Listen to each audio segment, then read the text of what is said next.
Ia kembali teringat 10 tahun yang lalu dikala itu ia memiliki saudara angkat dan sama-sama dididik sebagai pembunuh oleh paviliun bayangan. Namun karena gagal menjalankan sebuah misi, saudara angkatnya tersebut meninggal dunia. Lalu keesokan harinya di saat Ling Xuan sedang berlatih, Yingxi datang menghampiri dan mereka berdua pun berlatih bersama-sama.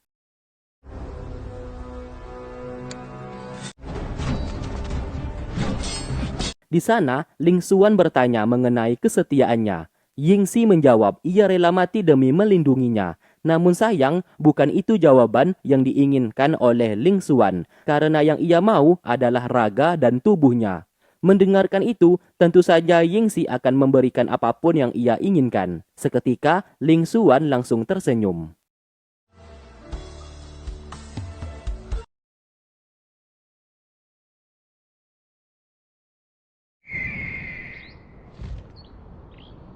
Kita diperlihatkan wilayah sekte Lembah Raja Obat, seorang pemuda, ketua sekte Lembah Raja Obat bernama Zhang Yuqi. Mendapatkan informasi, ketua sekte Ling Tian berniat menghabisi putrinya sendiri, yaitu Ling Xuan, demi bisa mendapatkan kitab mantra jutaan hati pada saat hari ulang tahunnya yang ke-50. Maka dari itu, ketua sekte Ling Tian mengajak Zhang Yuqi untuk bekerja sama dalam membantunya mendapatkan kitab tersebut. Zhang Yuqi tentu saja enggan untuk membantu dan tidak mau terlibat konflik permasalahan sekte Ling Tian. Namun ia memiliki sebuah rencana untuk menguasai sekte Ling Tian agar bisa memperluas wilayah kekuasaannya dengan memanfaatkan konflik sekte Ling Tian tersebut. Tidak hanya itu, ia juga menyimpan lukisan wajah Ling Xuan dan sejak dulu ia sangat menyukainya.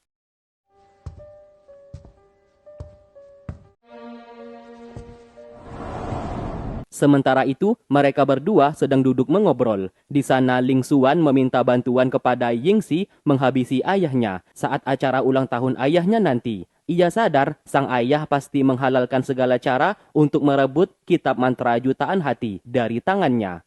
Yingxi tentu saja bersedia memberikan bantuan. Dan mereka pun mulai merencanakan sebuah misi rahasia dan membagi tugas masing-masing. Lalu keesokan hari, di saat Ling Xuan sedang melukis, Yingxi membawa Ling Rong masuk ke dalam. Terlihat jelas, Ling Rong berusaha memberikan perhatian kepada Ling Xuan. Namun tetap saja, Ling Xuan tidak peduli kepadanya. Bahkan ia juga meminta Ling Rong untuk pergi dan membawa kue yang dibawanya itu. Karena Ling Rong bersikeras untuk tetap berada di sana, akhirnya Ling Xuan yang memilih pergi meninggalkannya. 你们都下去吧。海姐，这话不错。随 Jelas terlihat meski mereka kakak adik beda ibu, namun sikap Ling Rong saat ini menunjukkan ketertarikan kepada kakaknya sendiri, padahal mereka satu ayah. Di malam hari, Yingxi melihat bulan purnama dan menyadari ia sudah 1 bulan berada di sana. Tak lama kemudian, Ling Xuan datang membawakannya makanan. Di sana, Ling Xuan bertanya kabar adiknya saat ini. Sontak pertanyaan itu membuat Yingxi sangat terkejut. Ia pun menjawab adiknya baik-baik saja dan dijaga oleh seorang pedagang. Lalu mereka pun membahas strategi penyerangan yang akan dilakukan nantinya. Yingxi lantas berlutut dan meminta izin agar ia menguasai paviliun bayangan. Apabila ia menjadi ketuanya, maka seluruh pasukan paviliun bayangan bisa ia kendalikan untuk memberikan bantuan kepada Ling Xuan. Mendengarkan itu, Ling Xuan awalnya tidak setuju karena sama saja ia akan mengorbankan nyawanya. Yingxi berusaha meyakinkan kalau ia pasti akan bisa menguasai paviliun bayangan. Melihatnya begitu yakin, Ling Xuan mengizinkan dengan syarat ia harus kembali dengan selamat. 业武功高强， Sesaat terdengar suara burung elang pertanda ketua paviliun bayangan memanggilnya. Dengan segera, Yingxi pergi menemui ketua paviliun. 歌传唤。是，生死不相负。Di sana ia dimarahi karena sudah 1 bulan namun tidak ada progres sama sekali dan gagal mendapatkan kitab mantra jutaan hati dari tangan Ling Xuan. Tiba-tiba, ketua pavilion menusukkan 3 jarum beracun ke dalam tubuhnya dari belakang. 亚叔父要让属下护送少谷主前往主殿。那灵玄现在病发。 Itu adalah sebuah ancaman dan ia harus berhasil mendapatkan kitab tersebut di saat ulang tahun ketua sekte Ling Tian yang akan digelar sebentar lagi. Apabila ia gagal, maka ketua pavilion tidak akan mencabut jarum beracun tersebut dari tubuhnya. Saat kembali ke rumah, Yingxi sulit untuk berjalan. Bagaimana tidak, racun dari jarum barusan mulai mengalir ke tubuhnya yang membuat ia hampir kehilangan 50% tenaga dalamnya. Dan hal tersebut tidak diketahui oleh Ling Xuan dan ia memilih diam. Sementara itu, Ling Xuan sudah bersiap pergi ke aula utama. Pesta ulang tahun ayahnya sebentar lagi akan segera dimulai. Sesaat ia kembali teringat di saat detik-detik ibunya meninggal dunia, ia mendengarkan ayahnya sempat berkata kalau sang ayah tidak mencintai ibunya dan alasan ia menikahinya hanya untuk dimanfaatkan saja demi bisa mendapatkan kitab mantra jutaan hati. Itulah alasan Ling Xuan bisa menjadi sangat dendam dan ingin sekali membunuh ayahnya sendiri. 门派陆续惨遭屠戮，恐怕这些也都是你干的吧，林元璋。此生都休想利用万心诀，我武林。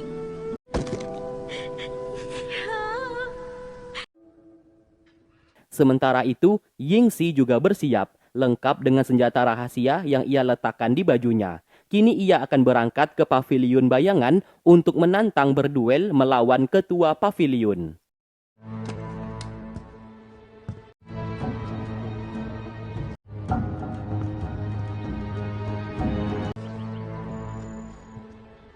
Kembali ke Ling Xuan, ia pun keluar kamar dan meminta pamannya apabila ia tidak keluar dari aula utama dalam waktu 1 jam, pamannya harus segera membantu Yingxi agar bisa menguasai seluruh pasukan pavilion bayangan. 我们纵死不退。 Singkat cerita, ulang tahun ketua sekte Ling Tian sudah diadakan secara tertutup dan hanya digelar secara kekeluargaan saja. Ling Rong memberikan hadiah kepada sang ayah. 是蓉儿寻得上好的材料，为了给您当贺礼呀。蓉儿有心了。哟。 Lalu tak lama kemudian, Ling Xuan datang ke sana, bukannya membawakan hadiah, ia justru membawakan 1 kendi arak yang diberikan kepada sang ayah. Nyonya Yu, ibu tirinya di sana, memarahinya karena hanya memberikan hadiah seperti itu. Ling Xuan lalu berkata ia tidak hanya membawa arak, namun ia juga membawa hadiah lainnya, yaitu kitab mantra jutaan hati. Mendengarkan hal tersebut, membuat sang ayah begitu sangat senang. 父亲想要万心诀，把这注射的酒精。好，来。 Sementara itu, Yingxi mendatangi pavilion bayangan dan menantang ketua pavilion untuk bertarung dalam memperebutkan posisi ketua. Sesuai peraturan, siapapun boleh menjadi ketua, asalkan bisa mengalahkan ketua pavilion sebelumnya. Mendengarkan itu, beberapa pasukan di sana berusaha menghentikan tindakan Yingxi. Namun ketua pavilion menerima tantangannya tersebut karena mengetahui Yingxi dalam kondisi lemah akibat jarum beracun yang ia berikan tadi malam dan ia yakin pasti bisa mengalahkannya. 既然你自寻死路，本君便依照影阁的规，胜者生，败者死。 Kembali ke Ling Xuan, ia menuangkan segelas arak kepada ayahnya sambil berkata ia sudah tahu selama ini ayahnya hanya memanfaatkan ibunya saja demi bisa mendapatkan kitab tersebut. Dan ia juga tahu ayahnya sering mengirim pasukan untuk menguji kekuatannya. Ling Xuan mengakui ia sudah menguasai kitab mantra jutaan hati. Mendengarkan hal itu membuat sang ayah sangat terkejut dan menjadi sangat marah. 为了万心诀，不惜玩弄我母亲的。这些年来的筹谋算计，真是辛苦了。你说什么呢？ Lalu kemudian Ling Xuan menuangkan segelas arak kepada ibu tirinya. Ternyata selama ini Nyonya Yu adalah seorang pelayan milik ibunya. Dan ibunya hampir berkorban nyawa demi menyelamatkan Nyonya Yu di saat dulu. Namun Ling Xuan tidak menyangka Nyonya Yu mengkhianati ibunya dan berusaha merebut ayahnya. Tidak hanya itu, Nyonya Yu bersama ayahnya di saat dulu sudah melakukan hubungan terlarang hingga melahirkan anak haram, yaitu Ling Rong. Ayahnya di sana menjadi sangat marah melihat sikap kurang ajar yang dilakukan olehnya. Tetap saja Ling Xuan tidak berhenti karena ia sudah tahu semua kebenaran. Ayahnya beserta Nyonya Yu sudah bekerja sama untuk mendorong ibunya agar melakukan bunuh diri. Dan hari ini ia akan meminta keadilan untuk kematian ibunya dengan cara membunuh sang ayah menggunakan tangannya sendiri. 我母亲被你们二人联手害至绝了，可悲啊！你一直在跟我演戏。如今也该为他讨个公道了，都别想出去！练得如何？ Sementara itu, Yingxi bertarung melawan ketua pavilion bayangan. Sesekali ia tumbang karena tenaga dalamnya berkurang akibat jarum beracun tersebut. Namun pada akhirnya, ia berhasil membunuh ketua pavilion.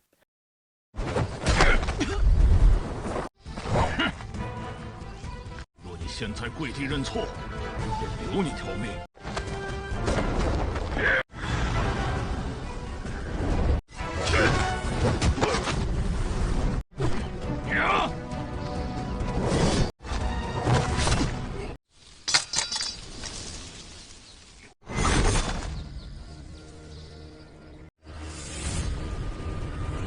Sementara itu, pertarungan juga terjadi di aula utama. Ling Xuan menggunakan tenaga dalam dari mantra jutaan hati dan berhasil membuat ayahnya terpental.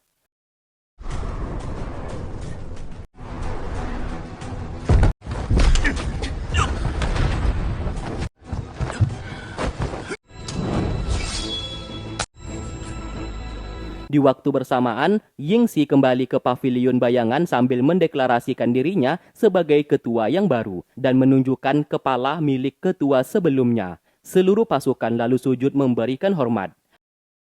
还有谁敢挑战于我吗？红树信任阁主少爷。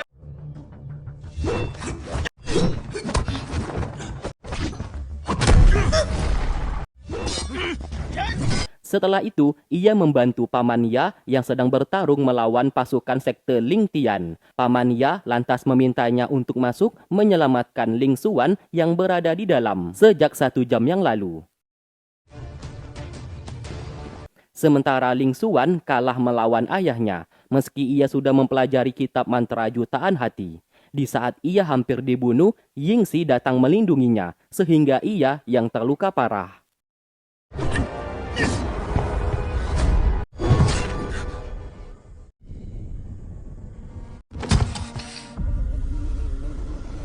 Melihat itu, membuat Ling Xuan menjadi sangat marah. Ia pun menggunakan seluruh tenaga dalamnya, alhasil ayahnya di sana berhasil ia lumpuhkan. Dan itulah kekuatan mantra jutaan hati yang sebenarnya.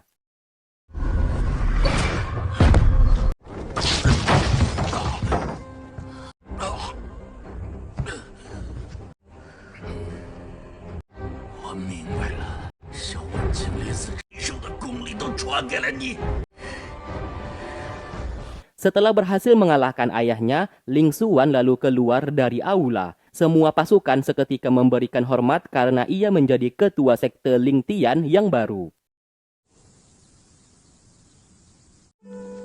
小姐，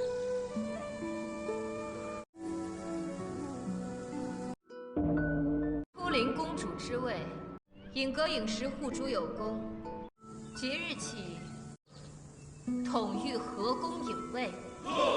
Setelah kejadian tersebut, Paman Ya segera mengeluarkan 3 jarum beracun yang berada di tubuh Yingxi. Paman Ya sangat terkejut karena ia masih tetap bertahan hidup setelah terkena jarum beracun itu. Yang awalnya Paman Ya sangat tidak menyukainya, kini ia yakin Yingxi adalah pasangan yang cocok untuk Ling Xuan dan memintanya untuk menjaga Ling Xuan apapun yang terjadi.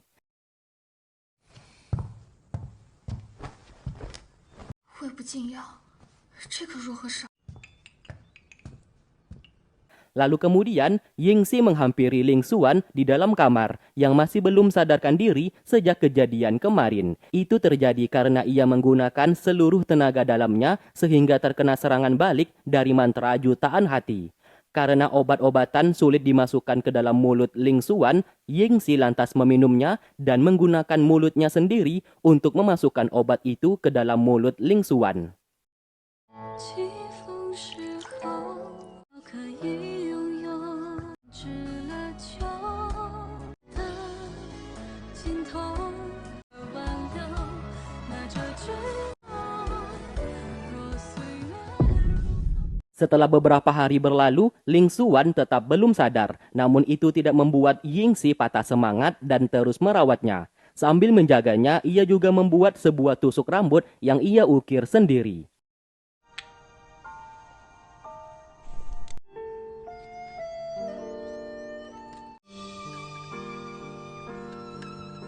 Lalu setelah itu di saat ia hendak memberikan obat menggunakan mulutnya, seketika Ling Xuan terbangun yang membuatnya merasa tidak enak. Ling Xuan justru merasa senang. Andaikan ia tahu sejak awal Yingxi melakukan ini kepadanya setiap hari, ia memilih untuk tidak bangun agar terus dicium olehnya.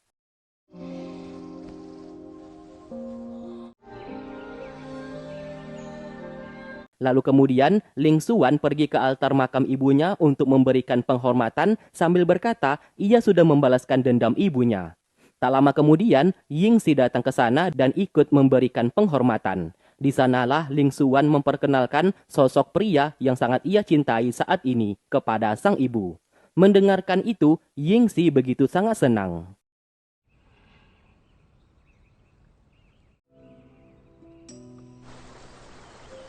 Singkat cerita, Ling Xuan mengajak Yingxi untuk menggali arak yang ditanam oleh mendiang ibunya di bawah pohon tersebut. Diceritakan arak tersebut sudah 10 tahun berada di sana dan boleh diambil apabila Ling Xuan sudah menemukan pria yang dicintainya sebagai mahar untuk sang pria. Tanpa berpikir panjang, Yingxi segera meminum arak tersebut yang tandanya ia menerima mahar tersebut.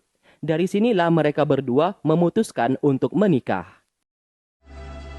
我跟夫人说，